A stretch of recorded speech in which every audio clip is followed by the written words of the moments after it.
Hello everybody and welcome to another edition of Opoczno. The bells, I can hear them from the church here in Opoczno. Yes, we're on the road with Poland Daily Travel. If you saw the last episode, we looked at the museum in Opoczno. Look, this is a perfect place to stop to get a dose of small town Poland. It's a center of folklore tradition. It's a center of military history. There's a castle. Even though at first glance it doesn't look like a castle, inside you will be pleasantly surprised. And it's really a nice little regional town on the way to more regional towns as we make our way along the Pilica River. This is going to be a good day and a good series of episodes, and we've got a lot of beautiful sunshine. And look, not even wearing a coat. I might even unzip my my jacket a little bit. Okay, behind me, the first thing I want to show you, and then we'll just go around and look at a couple of other things in town, because, you know, you have to go and seek these things out, and you do that by asking questions. I mean, when you're traveling, if you really want to get to the bottom of a place, you have to talk to people. You have to walk in the streets. You have to look for things. It doesn't all just come to you out of a guidebook. And that's what we do as well. I mean, we read about places, but it doesn't tell you everything until you get on the street, walk in the footpaths of the local people and talk to them. And it helps if you can speak a little Polish, and that's what I speak, a little Polish, and not well. Behind me, this is the monument to the unknown soldier. Why? Why is this important? This is important because this is the center of a lot of military action. You'll say, oh yes, Poland itself is a great battlefield all over. Well, that's true, but this particular area was very important because it had a manufacturing history later, but also during medieval times, there's a network of smaller rivers, and this was used for commerce. Now, as we said, the castle was built, another one of those castles built in the 1300s, middle 1300s, by Kazimierz the Great. And Kazimierz the Great wasn't called great for no reason. He built castles all over this part of the world. But anyway, you see 1914, 1920, and why is that crucial? Because Opoczno was in the center of the First World War actions on the Eastern Front, and during World War II, it was the scene of a lot of actions against,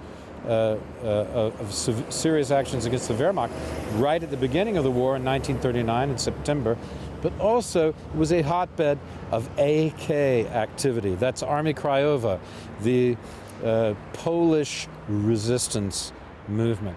That anybody who reads a little bit of Polish history, as you all have, you know about that already, probably more than I do. But I find it interesting nonetheless to repeat the stories. And just show you a quick look around at a couple of ancient monuments here in the town. Stay with us for that. Be right back. I'm going to go.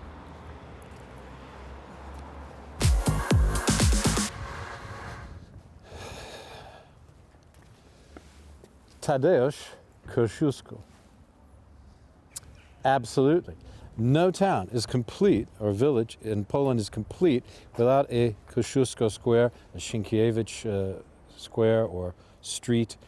These are names that turn up everywhere. And Kościuszko is a great example of a worldwide figure, not only in Poland, because he was instrumental in the American Revolution. He was the right hand of George Washington. And there's even a mountain named for him in Australia. How about that? So, close connections with the Anglo-Saxon world. We're in Opoczno. And while it may not look remarkable to you if you read the guidebooks, there are very interesting things, secrets to be uncovered.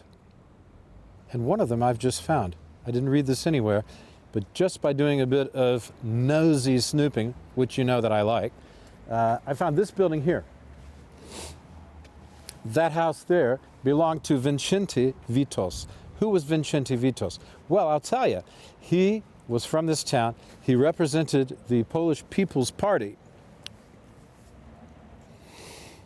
3 times prime minister in the 1920s. 3 times. I believe it was 1926 or 7. He was overthrown by Mr. Józef Piłsudski. Overthrew him, and Piłsudski became the effective, benevolent dictator of Poland. But at any rate, his big rival was Witos, and Witos lived in that house right behind us. Interesting. Here we have the statue of Kosciuszko, who every Pole can agree is a great hero. Behind me, a more controversial plaque on that building remembering Wincenty Witos, the 3 times premier of Poland, who was deposed by perhaps Poland's greatest hero of the 20th century. No, not Lech Wałęsa, although people know his name, and he's very important. Not John Paul II, although people know his name throughout the world, and he's extremely important, a figure from Poland. No, talking about Marshal Józef Piłsudski, whose statues also are everywhere. Piłsudski, Kosciuszko, Pulaski, Sienkiewicz. These are names to reckon with, and not only. I could go on. Sorry, Madam Curie, should have mentioned you. That's for all the ladies out there. At any rate, let's go on and take a look around. Oh, one more thing, I just forgot. Somewhere here, there used to stand a house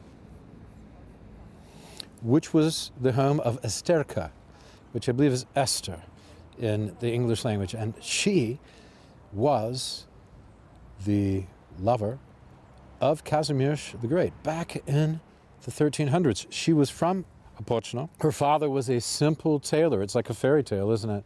A simple tailor's daughter. She's so beautiful that she captures the eye of the king. Well, she must have had some kind of charms, because whose favors were not available for the king to enjoy? Virtually anyone's. At any rate, we're in Opoczno, and lots of exciting things we're finding out, just doing a little detective work, walk around. Stay with us for the next little segment. Back after the bumper.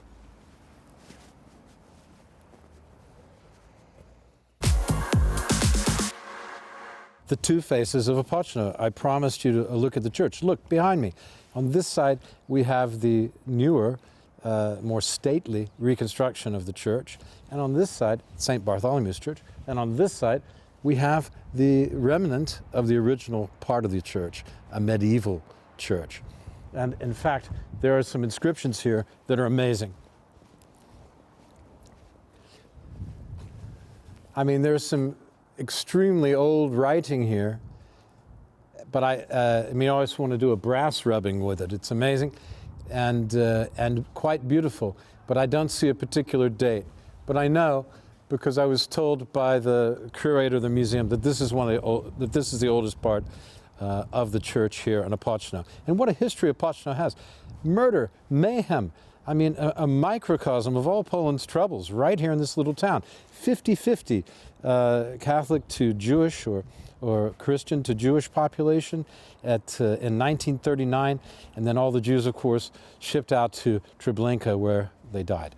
And not only that, but the Swedish deluge, the town was completely destroyed, and the Swedes murdered everybody, just like the Germans would do later, murdered anyone of note. Well, the Russians did this to some extent too, didn't they? Anybody who reads that history will know about it. The Swedes did this. The descendants of the Vikings came here, killed all the artisans. What a history you have here in Opoczno. And it's not a wonder. Oh, a devastating fire, at least once. So the town has grown up in a sort of haphazard fashion since the end of the First World War. At any rate, this is Opoczno, and I might have one little trick in store for you. Poland Daily Travel. Watch us, because we're watching you.